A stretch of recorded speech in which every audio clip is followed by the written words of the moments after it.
Well, thank you so much, everybody, for coming today. It's really an honor. This is my Pacific Northwest debut, so it's really incredible to have that chance to be here at Blue Sky Gallery. I had the amazing opportunity in 2019 to be here for Critical Mass Photo Lucida, which is a portfolio review session where I met Chris and his lovely wife as well. And so we had an amazing conversation, which has then kind of led to this opportunity here. So again, a big thank you to you all and also to the incredible staff here at Blue Sky that's made this opportunity possible. Today I'm going to introduce my work at large. So this show here, Imagine Fresh Darkness, comes from my series Infinite Essence. So I will talk a bit, of course, about this show, but then also contextualize it within the larger arc of my career and some of the work that I'm doing now as well. So also, feel free to be interactive. So if you have questions during the talk, because there's a lot of content, feel free to jump in and be like, hey, I want to ask questions. So prefer to ask questions as I'm going through as well. And I'll add to that, if you do have a question, we'd love to get that on recorded. So just raise your hand and you young over here will come bring you a mic. Yeah. So a bit of background about me. So again, my name is Mikael. I'm a Nigerian American multimedia artist, born and raised in Pittsburgh. And I really came into the arts from a really non-traditional background. I was drawn into photography due to the tension I felt between my African identity and my sexuality. I was told by members of my family that it was un-African to be LGBTQ, that it was like demonic, that I was possessed. And I even went through a series of really unfortunate events where I was actually put through a series of rituals to try to drive the gay devil out of me. And after that experience, I spent about 6 months really struggling with a lot of anxiety and depression. I felt like I didn't have a right to exist. And then I was about to head to do study abroad, and one of my friends was like, oh, we should get cameras before we go. And I was like, oh, sure, whatever. But when I picked up the camera, I felt like I found my voice again.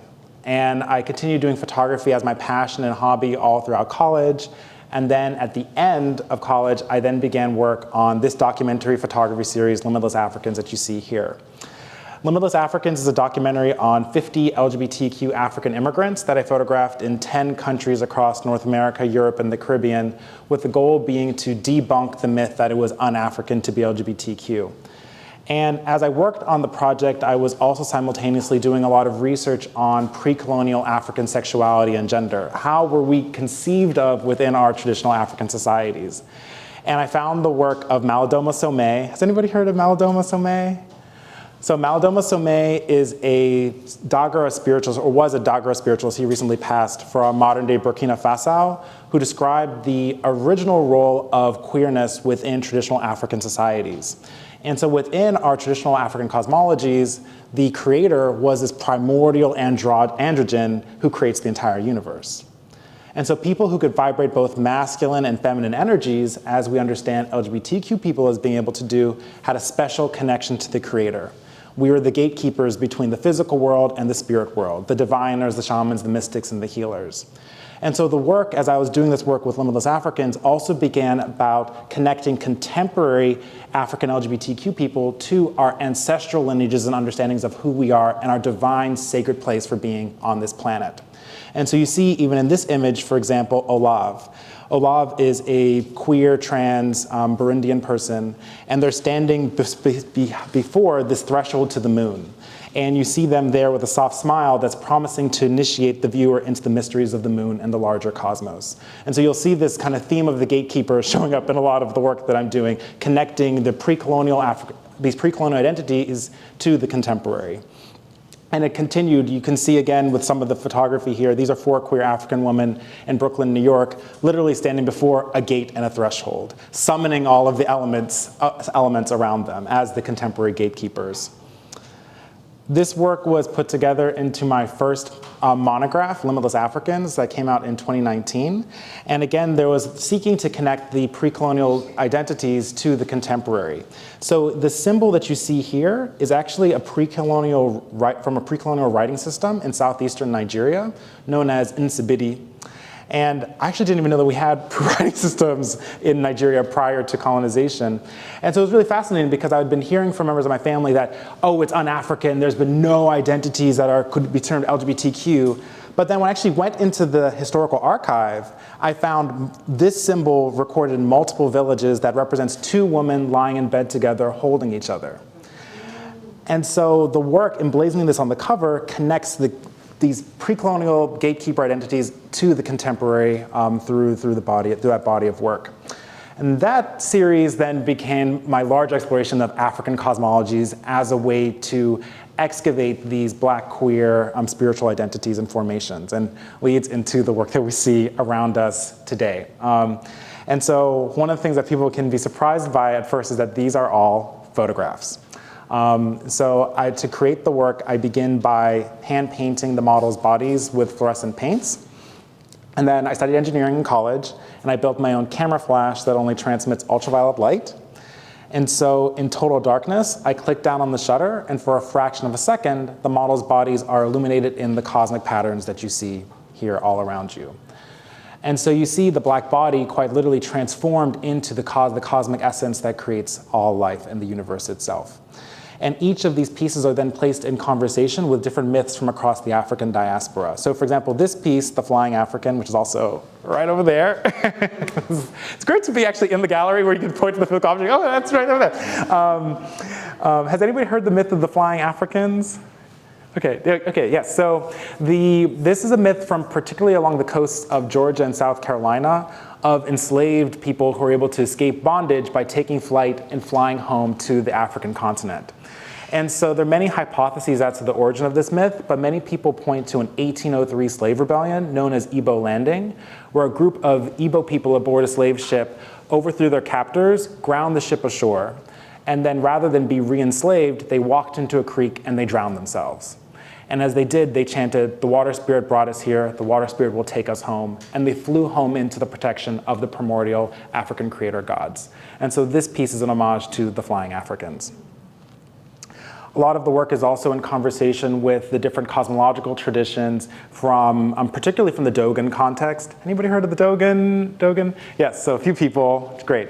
So the Dogon are an ethnic group from modern day Mali who have a really rich articulated cosmological tradition centered around the Sirius star system. And there's a lot that can be gone into there. But for one of the pieces that's Sirius, when you look into the sky, it looks like it's just one star, but it actually has an invisible companion star known as Sirius B. And the Dogon observed Sirius B and calculated its orbital period around Sirius A using ritual practices. And so the creator god was, again, this primordial androgen known as Amma. So the gatekeepers would close their eyes, fuse the blackness of their inner world to the blackness of outer space, and remote view and interact with these stars. And so one of those figures was Inikozo. Inikozo was a female diviner in the mid-1900s who shared with French anthropologists the weight, size, color, and composition of Sirius B, which was then validated in 1990 by the Hubble Space Telescope. Again, showing the richness and power of African cosmological traditions. I think that piece is, oh, damn me, right here. I was like, I can't find it, I couldn't see it. But here's just another one just to show you a bit of the visual style that developed with the work. And again, with the Dogon, it's so fascinating. So again, you have this primordial androgynous creator known Amma, described as a he with a placenta from which the entire universe emerges. And Amma births from themselves 8 bisexual, self-fertilizing, androgynous figures who are half serpent, half human, known as the Nomo, who are the ancestors of humanity.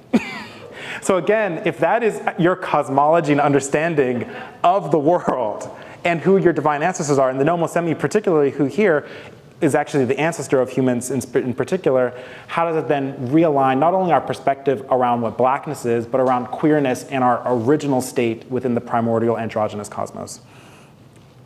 So here you can get a little behind the scenes of actually the creation of the work. And so there I am, this is with the camera flash that I built. And so the model's body is painted, but the paints aren't visible in the visible spectrum. And so then I turn off the lights, I click down the shutter, and then for a fraction of a second, a beam of ultraviolet light is emitted from my camera flash. It interacts with the paints on the model's bodies. The paints absorb the energy of the ultraviolet light and release a portion of that energy in the visible spectrum for a fraction of a second, and then it's then captured on the camera sensor.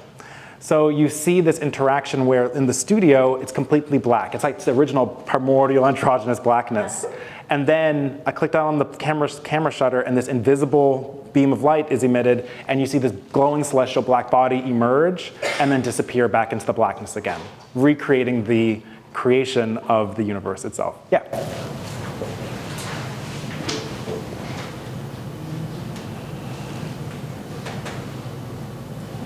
What kind of glasses are you wearing? Is it for protection or? Yes, they are UV blocking glasses because there's a lot of UV light that I'm being interacted with. Yeah, great question. Yeah. Any other questions? Okay. So that's a bit of the series with Infinite Essence. A few of these pieces were collated into my second monograph, Cosmologies, which was released by Clamp Art Gallery in 2021. And then really the mission then became about, okay, excavating these histories, how to share them with as many and as large an audience as possible. So then I had opportunities to then go into the public art domain. How do we then start psychically transforming the spaces where we're being bombarded with these anti-Black, homophobic, and transphobic messages everywhere we go? How do we transform public spaces and the way in which we see ourselves in the world at large? So this led to this is one of the larger commissions I've done. This is at the Pittsburgh Symphony Orchestra. It's a 60-foot by 24-foot mural installation there entitled Playing the Cosmic Strings, with the model there being Marques here in the front row. So that was one of our first early collaborations there. And again, thinking about how to bring these images of Black queer divinity into the public realm to then slowly transform a public consciousness. Just last year, also had an amazing opportunity to showcase almost a block-long installation at the Andy Warhol Museum. This is 91 feet by 27 feet and is entitled Anatomy of the Human. Yeah? What materials do you use? It's outside, so it needs to be protected. What is it made of? Yeah, so for this, I'll say that the question was, what materials do I use?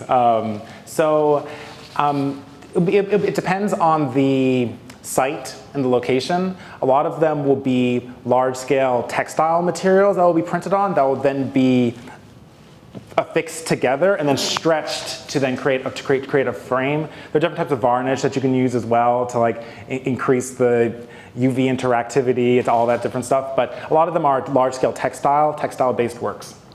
Yeah. We'll also do digital billboards as well. So this was these large-scale highway billboards that were 60 feet in Pittsburgh. These were for the Anatomy of the Human series.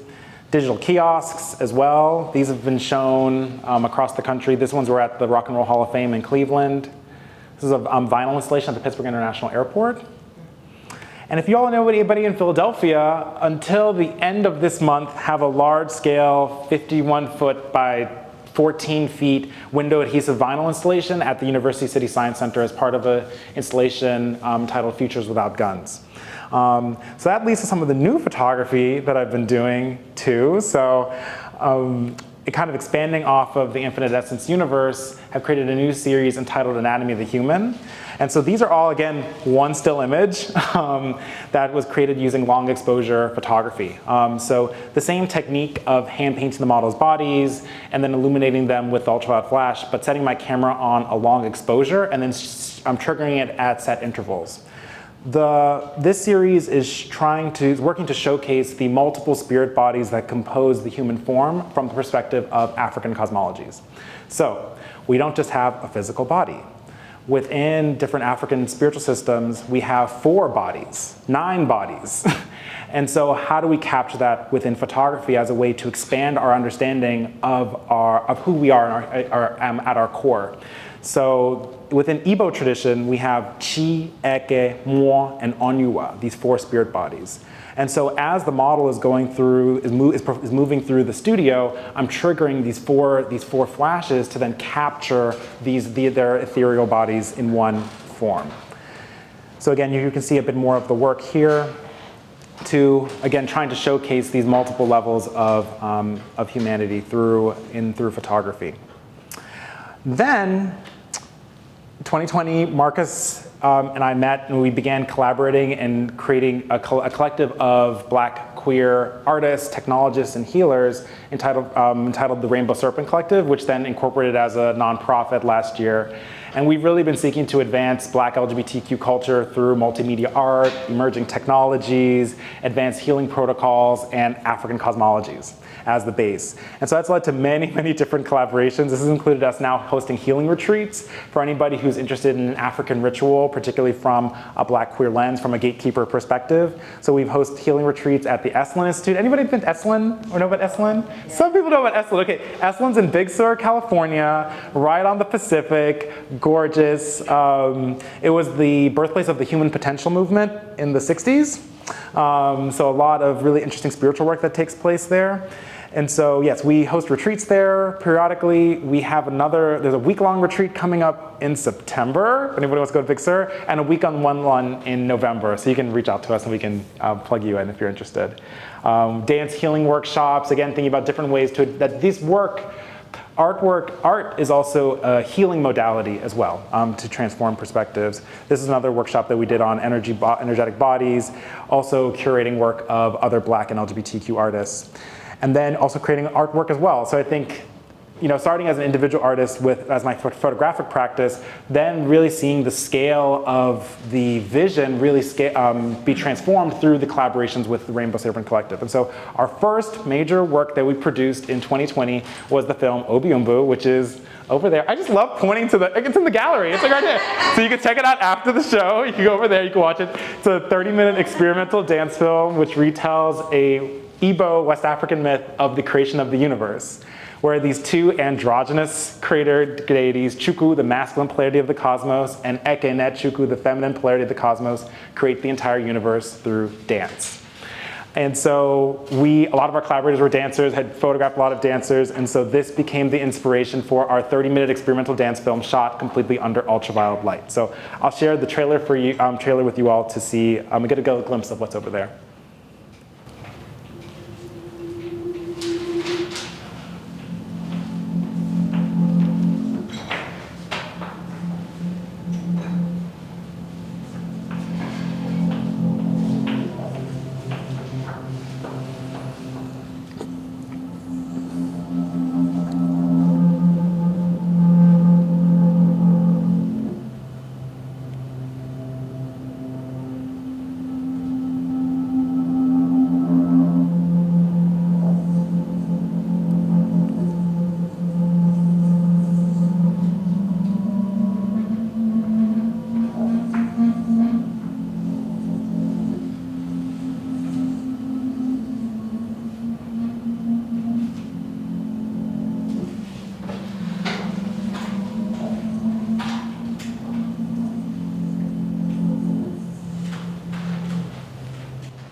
So Obi Mbu was the genesis point. And then we shot it in 2020. It emerged from our book group that we created during the pandemic for Black queer people to learn about African cosmologies and our place in the universe and our divine role here on this planet.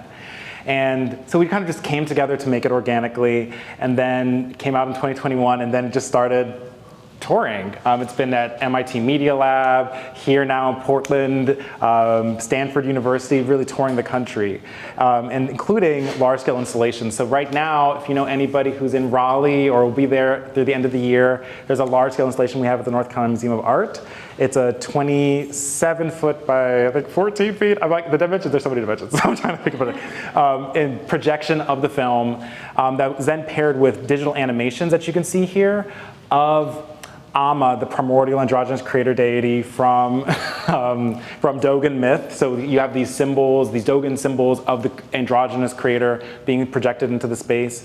And then there's a sacred pillared chamber in the film, which we then built in the museum space. So this is the pillared chamber, which is then adorned with uli, which is the traditional artistic form done particularly by Igbo women artists and astronomers. And so then we also then took a Dogon doorway from the museum collection and placed it there at the threshold as the sacred threshold to open up and ritualistically activate the space as well. So this installation titled Reconstructing the Primordial House is on view at the NCMA currently.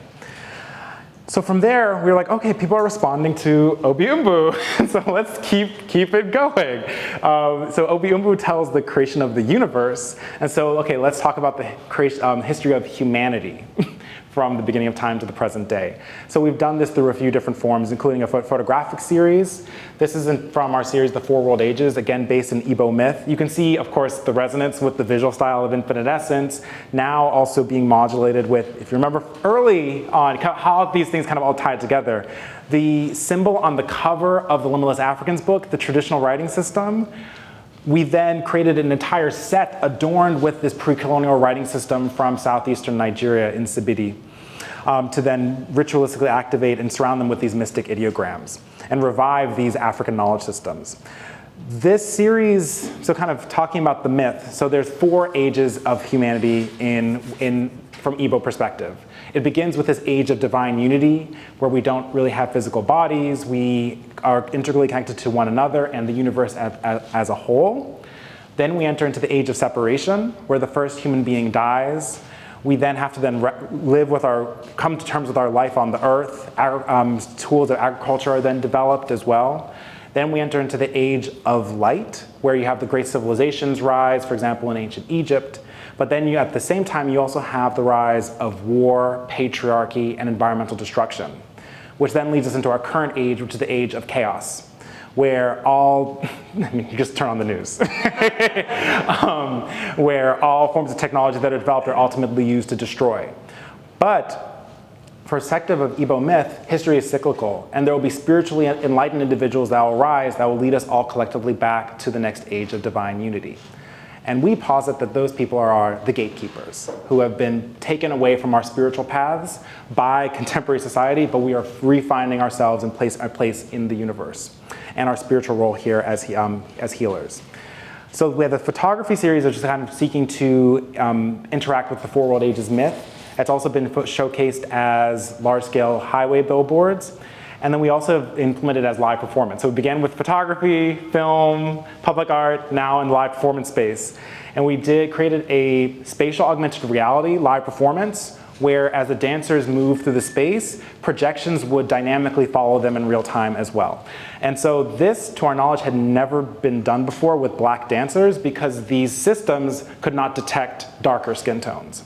So we had to kind of develop a system that could actually detect the movement of the dancers in real time and then implement it for a performance that we did at the Carnegie Mellon last year. So here's the trailer for the 4 World Ages.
So you can see the projections following them in real time and surrounding them with symbols from African myth. Again, thinking about how do we bring traditional African knowledge systems into the 21st century to share them with larger audiences. That video from that performance was then also featured in large-scale digital installations. This was in Atlanta, downtown Atlanta, a 60-foot digital installation there.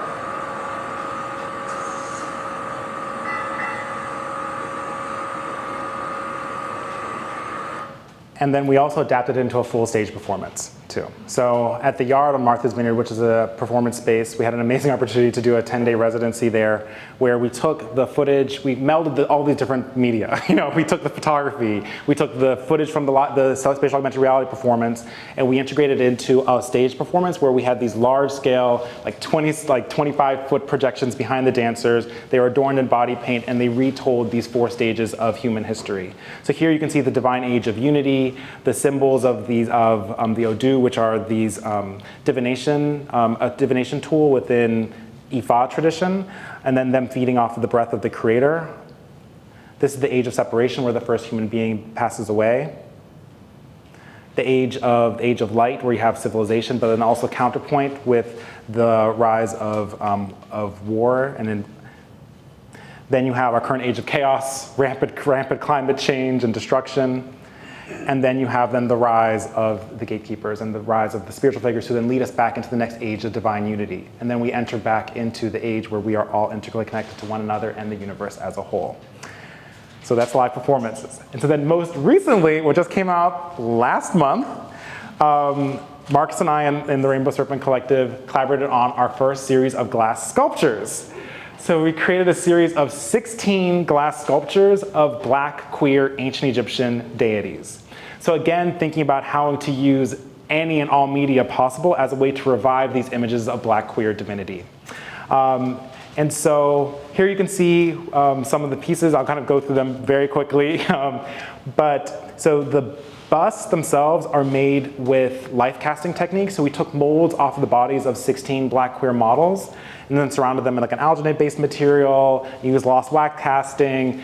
Fast forward about 5 months, you have a bust. There's a lot of details in there. If you're curious, we can go into more depth in that process.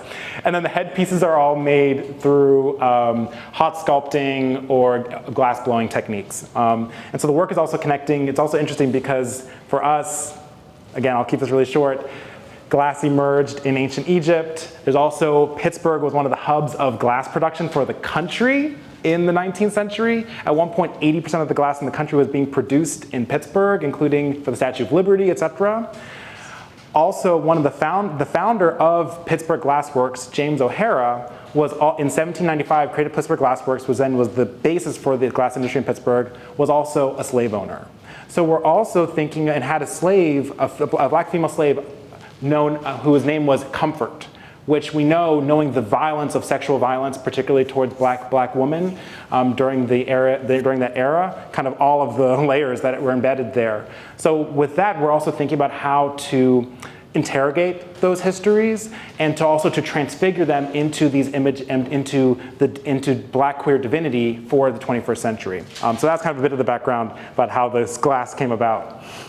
This figure, Geb, represents the is the earth deity in ancient Egypt. And it represents the interconnectedness of the earth's ecological systems and symbolizes the foundational aspects of life and the environment.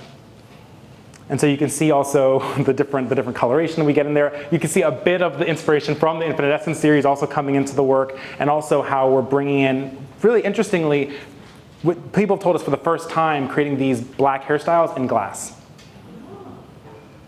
So this is Mahus. This is the gay warrior deity. And so these deities will operate on multiple levels, but biologically, Mahus represents the principle of the immune system. It signifies the body's ability to fight and defend itself. Psychologically, represents the courage that it takes to come out and live authentically. Sociologically, Mahus is the principle of community defense that's invoked for protection from gay bashing and discrimination. Here's Meow. So Meow represents the sacred aspects of queer sexuality, beauty, desire, wealth, and luxury.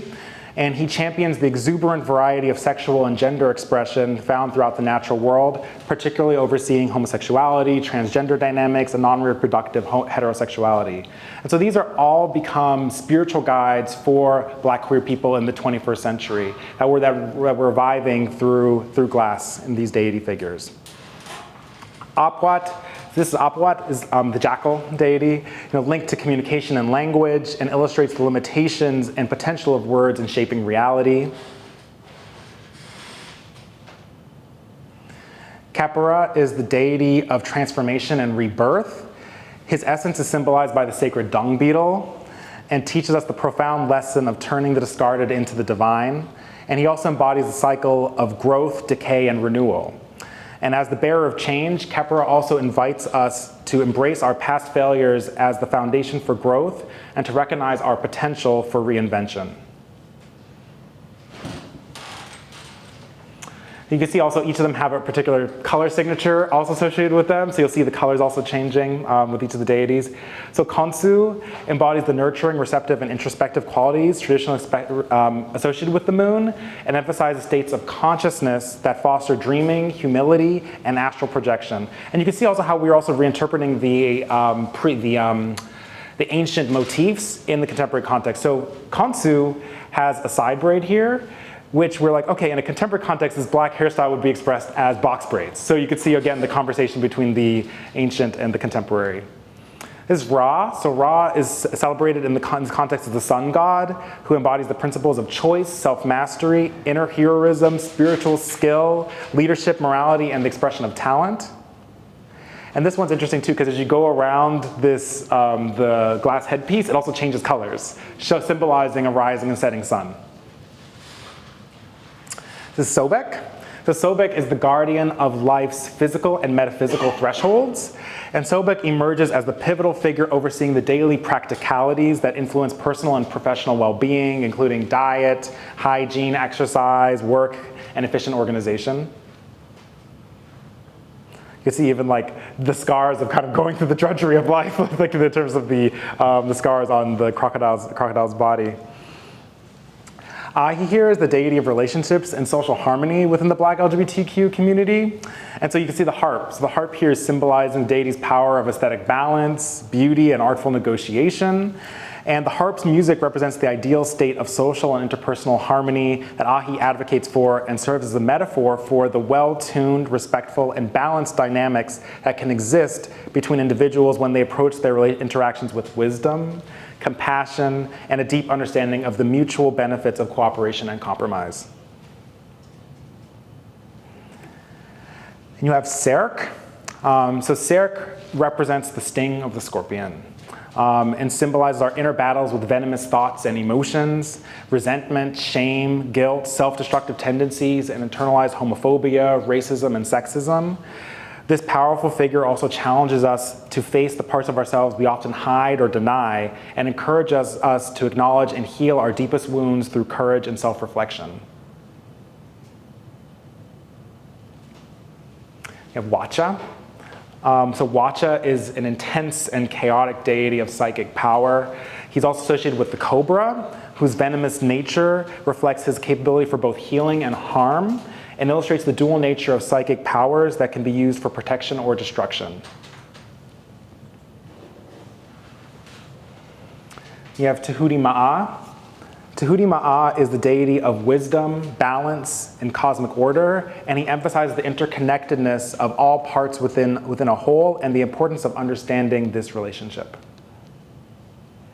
And so you can see these are all different energetic portals that connect us to all aspects of life for human beings, but also to the universe as a whole. Also, like you can see, I saw the smile, but like even like the different details of the black hair, like the 360 waves, which again hadn't been done in glass before, so they had to. There was a whole lot of us again thinking about how to. You can see across all of the artistic work that I've done, but how to revisualize or understand and visualize the black body in all of these different forms. So you hit Ptah. We took the most liberty with Ptah, as you can see from the original one to the bubble braids. But Ptah is the craftsman and architect of the gods, who embodies the geometric principles that dictate the formation and function of all things. He provides the ultimate blueprint of existence from the microcosm to the macrocosm. And you can see the anvil as the craftsman. And then Hapi. Hapi, represented by Marques as the model, is the ancient personification of the Nile's floods. And it was really fascinating because Hapi is depicted as a male figure, but with a pregnant stomach and these large breasts. And it can be understood as being one of the first documented androgynous deities in human history.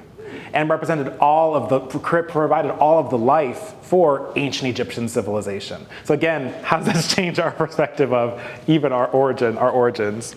And so Hapi transcends traditional gender binaries and embodies a perfect balance of male and female energies. And Hapi illustrates the intrinsic duality and unity within everyone. This balance is seen as the hallmark of enlightenment, with Hapi's androgyny symbolizing the infinite possibilities that lie within the realm of time and space and beyond. And then these are the last two. This one's Nu. Nu is envisioned as the god of the primordial black waters, which symbolizes the boundless original state of cosmic matter from which all existence is molded. The depiction of Nu underscores his role as the foundation from which all forms and manifestations are derived, and highlights the omnipotence inherent in the potential to become anything. Anything can be molded from these primordial androgynous black waters into all the multitudes that we see around us. And we also took, again, you can see these waves, which are also the hieroglyph for Nu, then become the cornrows that adorn the figure. And the last one is Amun. So Amun is revered as cosmic consciousness, the ultimate observer, whose very essence is intertwined with the secret aspects of the universe. He's the infinite consciousness behind all that is manifest, the unseen and the unseeable force that observes and sustains the perceivable realm of thoughts, emotions, and objects. And you can see the crown here. We then interpret it as a high top fade. Again, thinking about the connection to our ancestors. So on May 3rd, when we had the opening of the Pittsburgh Glass Center, if any of you are in Pittsburgh through July 28th, the work is on view there. Happy to receive you, to see you all. But just in case you can't make it, we'll show you a bit about what happened at the opening there. So we had, again, we do a lot of performance, and performance is like a big part of our work. So we did a site-specific ritual to ritualistically activate the deities and bring them to life. And so within ancient Egypt, there was a ritual known as the opening the mouth ritual, which priests would do on statues to actually animate them and bring the deity into them, and also on dead bodies so that they could then breathe in the afterlife. So we did an opening the mouth ritual on the statues to then actually activate and bring these black queer deities that have been have been pushed away for thousands of years, to then bring them back to life in the 21st century here as spiritual guides for the gatekeepers. So here, Ursula Payne here is a conjoined figure of Hathor, or Heteru, and also Comfort, the black woman who's enslaved by James O'Hara, who's here summoning in this new spiritual order and understanding of glass in the 21st century. And that's Marques and I behind, and then all of the models came to stand by their statues to ritualistically activate them. So you can see them. The models then stood by their statues, adorned them with ribbons that had the colors of their deities. And after they completed putting the ribbons on each of them, the entire space was then transformed and activated with projections. These projections then transformed the space, and then we had two dancers that entered the space with these ritual objects, where they would then touch the mouths of the deities and then bring them to life within the space, within space. So that happened, and then after that, the entire space was illuminated into a black queer comedic universe through virtual reality. So again, another way we've been extending the work is how do we build a black queer cosmology? So we were able to do it without the headsets. So we used immersive projection. So we created a virtual reality black queer ancient Egyptian temple, where we took 3D scans of each of the sculptures and then molded them and built them into this entire Unreal Engine environment. And then we then filmed a 15-minute piece inside the virtual reality environment and then projected it onto the walls of the gallery. So it can show you all a preview of that experience here. It's entitled Black Star Sanctuary. And you'll see a rainbow serpent, which is our guide for the gatekeepers, flying into the temple and activating it and meeting each of these figures.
So that's our first virtual reality film as well. That Marques and I co-directed. And so this is what it looks like in actual space with the projections. So you can see then the space and the deities and the statues then transformed. It then moves across an allegorical day beginning in the pre-dawn time. Then the snake then reaches a bridge, which then brings us into the space. Here you can just show you all just some of like the visions of like the gallery. Then enter into a courtyard space with the figures. Again, I'm kind of trying to figure out like, how do we do this in full 360 through the immersive projections. And then this is in the tomb, you meet also, these are the figures of Nyankan and Mkanumhotep, who are the first documented same-sex couple in human history from ancient Egypt, from around 2500 BC. And so again, thinking about how to revive and connect us to these Black queer ancestors, Nyankan and Mkanumhotep are part of the virtual reality experience. The Dendera Zodiac.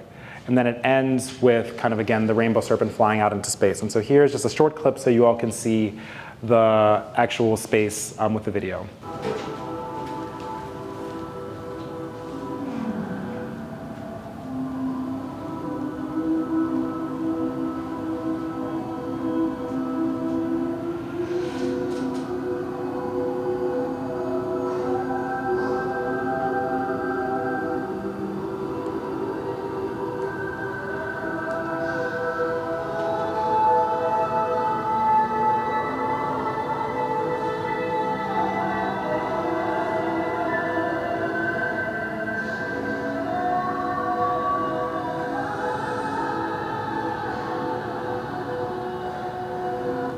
That's just a sneak peek. So,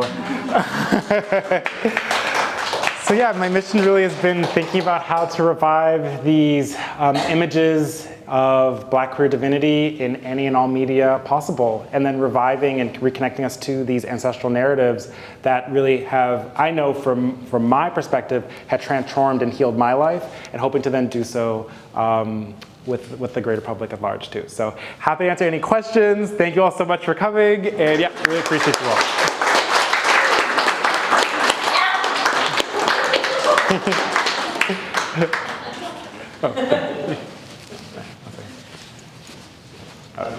Yeah.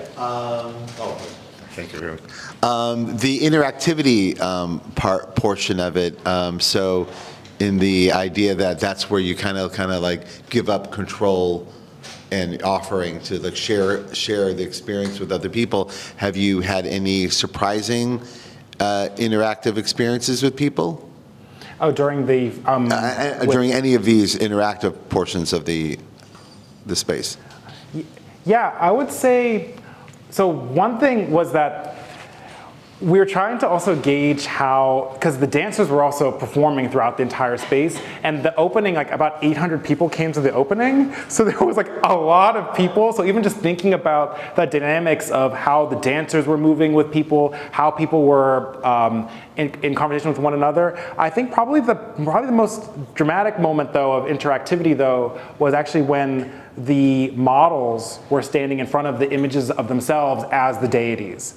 And there's this really powerful one where they're just looking face to face with them, and the audience is just like, whoa, what's going on? And then they then do a ritual offering to themselves, and then literally offer themselves up really to the gods as well. So I think that interactivity, particularly we saw with the actual models and their images, I think was probably the most potent moment that I saw, yeah. Marques, did you have any other ones that you saw? It's a photo shoot, so more photography. Oh yes, and we also did a photo shoot as well with each of the models interacting with the deities. So that's a new photo series that will be coming out at some point. I don't know, there's a lot of things going on. But yeah, so also we did, and that was interesting because as they were interacting with the statues that had become the deities, you also saw them also changing as well. So for example, one of them represents Meow, the deity of like sexuality, who suddenly was like, you're like, oh, why is your shirt down here? And you're kind of like moving like really like sensually. Because like, they actually were then beginning to really imbibe the actual, the figures themselves by interacting with them, yeah. Any other questions? Yeah. How many people are in this group and what are their skill sets? I just asked fascinated with the skill sets that you're bringing together here. Yeah, so the question was how many people are in the group? So Rainbow Serpent Collective, there's now, I think like 30 of us, and there's across the United States, folks in England and also Nigeria as well. So photography, of course, film, but also people in the technology space, people who are like AI experts, people who are, I'm trying to remember, I mean, people who are writers. So I think it's a group of healers as well. So it's a really diverse group of people who are all thinking about how bringing in, working collectively, but also bringing in African cosmologies can be a space for transformation for Black queer people. Yeah. So it's also really, I think, scaled up the capacity of building larger images in Black queer sacred spaces through collaboration. Yeah, so yeah, there's also our website's here, rainbowserpent.org, and I think the QR code also takes people to the website too, in case you all want to learn more about some of the work that we're up to. You just mentioned the next phase. What other plans do you have for particularly for I'm fascinated by the technological advancements that you can bring this vision into people's hearts? Yeah, So we did we have the VR film where we filmed actually within the VR environment. We actually want to build it into a full headset experience where people can go in and interact with the deities themselves. So where you can actually go and have your own autonomous experience interacting with these Black queer deity figures. I think one of the things that we've also seen in our research is that particularly Black LGBTQ people have higher rates of anxiety, depression, unfortunately suicide as well. So we're thinking about how to build a sacred space where you are a deity and you can see yourselves as the divine at any point of any day. And you can call upon Mahus if you're dealing with bullying. You can call upon Khonsu if you're trying to think about how to astral travel and access your dreams for potent messages. So I think the headset experience is one thing that we're really excited about the potential there. You have to do like the fundraising and all those things to make it possible, but I think a VR headset experience is something we're really looking forward to. We're also interested in like holograms and other types of tools we might bring into live performance. So yeah, but I think the headset experience is definitely the next step that we definitely want to go down. Any other questions? Tell me more about working with the glass. I'm fascinated by that. And it's all glass, the whole thing. When I first saw it, it looked like bronze and then glass. It looked like mixed media. So how did you envision the whole thing from glass? Yeah, great question, great question. So it changed a lot over the course of the project. So when it began, I was trying to initially, and Marcus was like fighting me on this for a long time, but I was trying to figure out how can we get fluorescence in glass, which, a lot of the work is based in ultraviolet light and using that as a way to illuminate alternative perspectives on the Black body, etc. So I was trying to figure out, okay, how can you do fluorescence? But glass is just it's a completely different medium. And glass, like the fluorescence would like precipitate out of the solution. It only had limited amount of colors. It was just not working. And so we kind of came back to the drawing board and we're looking at traditional Egyptian statuary where they have these grandeur statues, which are these black statues with little flecks of color. We're like, okay, how can we get that look? And so through kiln casting, using little crushed up pieces of black glass with small pieces of infused of color associated with each of the deities, putting that into the mold, we're able to then get this black glass with all of the details of the models with these small flecks of color that were infused within them. So it took about a year to even get to the point of kind of letting go of the fluorescence. Because, as artists, you're like, this is my thing, I'm fluorescent, ultraviolet light. But I think also the thing that we've learned is that each medium and each project, I think if you open yourself up as a vessel, the medium tells you how it wants to be represented. And I was trying to impose my vision, and when you just allow the medium and these figures to speak through you, they then lead you to the path that you're meant to go down. So that's how the busts are these casts. But people don't realize that people were even in the glass, in front of them at the Pittsburgh Glass Center, and we're like, oh yeah, so the bronze. And we're like, no, it's glass. glass with a glass headpiece. So yeah, but I think we love playing with changing people's perspective of what the medium is. I mean, even when people are looking around here, people might not even understand that these are photographs. And I think it's, again, about challenging our perspective of what the medium can do in its way that can then also catalyze and transform consciousness as well.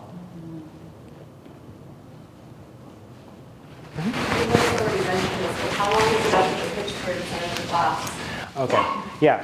So the question was, how long is it going to be at the Pittsburgh Glass Center? It's up until July 28th.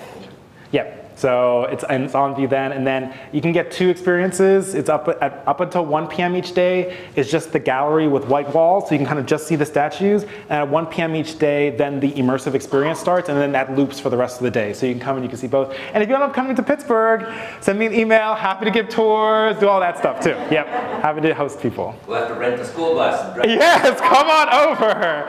But we'll do a whole thing. We can take you to the Glass Center show. We have the work up at the Pittsburgh Symphony. It's still on view. What else do we have? Oh yeah, there are 2 shows. Yeah, I have 2 shows at the August Wilson Center. A few of the Infinite Essence works, also some most African work on view there until July 7th, so it's a little shorter. But and then we also have the studio, so we can also take you to the studio, get to see the work there, get to see where behind the scenes. So, little pitch for Pittsburgh if you all end up on that side of the country. Yeah. Oh. I just want to say thank you for your vision. I hope it succeeds. Oh, yes. Like it is, yeah. Thank you. Thank you. Thank you. Oh, yes. I'm curious about your approach to when you're painting the bodies in these pieces, because you can't see what you're doing. I'm curious how you decide color and placement. If you can talk a bit about that. Yeah, so the question was around, for the photographic images, what does the paint and the painting process look like, and particularly because paints are really visible in the visible spectrum. What I'm able to do is, so I think there's a few different steps. So first is thinking about the myth for the color, because you can know the general palette of, these are oranges, et cetera, too. So for example, that piece right there is Oku na Mmiri, which is fire and water.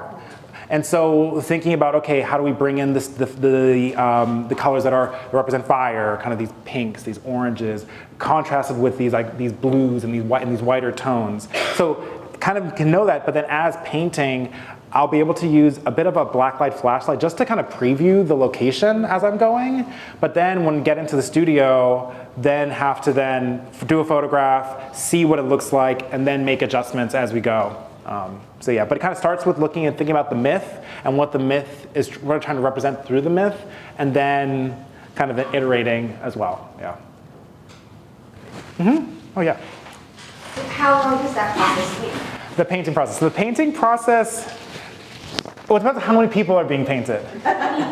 Also, it's changed because now I have help. It helps a lot. Before I was doing it by myself, it was like a whole day. Because I would kind of start in the morning with the painting, and then the photo shoot would be in the afternoon, and then we'd kind of have to like take a shower, do all those things. So it was like a whole day for like one photo shoot. Really intense. But now, I mean, we've done photo shoots where we've painted like 4 people in one day. So we painted 4 people, like the 4 World Ages images, there was like four models we painted. So that was still a whole day process. But yeah, it's a few hours, yeah.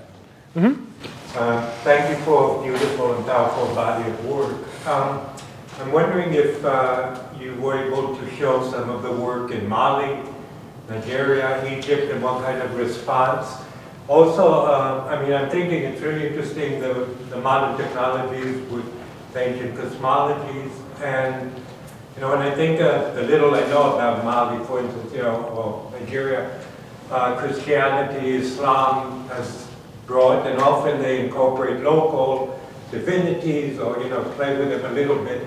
I'm wondering, and this is a gigantic question, but these cosmologies, how much are they present in the life of people? And I know there are millions of people. And kind of also, when I think of this country, and in a few months half the population wants to vote, dictators are racist and hates women and hates everybody except maybe a few dollars. Is there any way that your work and the Serpent Collective could reach people that might I mean, we all benefit from it, but, you know, people who might hate gay people. And I think when you said it in the public sphere, obviously everybody sees it, but so it doesn't just, you know, shown to people who are already, you know, queer positive or want a world based on equality and justice, and, you know, so I get those kind of big questions. Great question. Great questions, though. Great questions. So I'll take them in parts. So the first question was around showcasing the work in Mali, or have I shown the work in Mali, Nigeria, or on the African continent? I've only had one show that was part of in Senegal. And it was like a smaller show. It was actually some of the animation work that I have with the Dogon creator, and the reception was good there. Didn't have a chance to travel there, unfortunately, which is where I think you can really spark the conversation and make things happen. Have not had a chance to exhibit in Mali or Nigeria. Would love to. I think Nigeria, as a Nigerian citizen, there's some safety issues that I have, because Nigeria has like a bill where you can be imprisoned for 14 years for promoting homosexuality. Which becomes difficult for me, because if I was just an American citizen, people can kind of move and navigate, but as a Nigerian citizen, it becomes more difficult for me to travel there safely. I haven't been to Nigeria since the Limitless Africans work was published, for example. But not to say that the conversation can't be there, the work can't be there and can be can inspire conversation. So yes, I would love to do more exhibitions there, just have not had the chance to, which we could, who knows, you know, there's lots of always local politics of what's going on.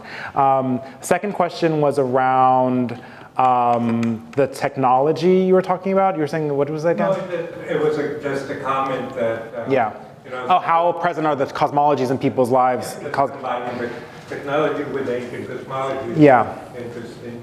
And especially for a person like me who never had a cell phone or smartphone, drove a car, so to, you know, to see the AI generated images is interesting. Yeah, and then so I think the question then was also around like how present are the cosmologies currently in people's lives.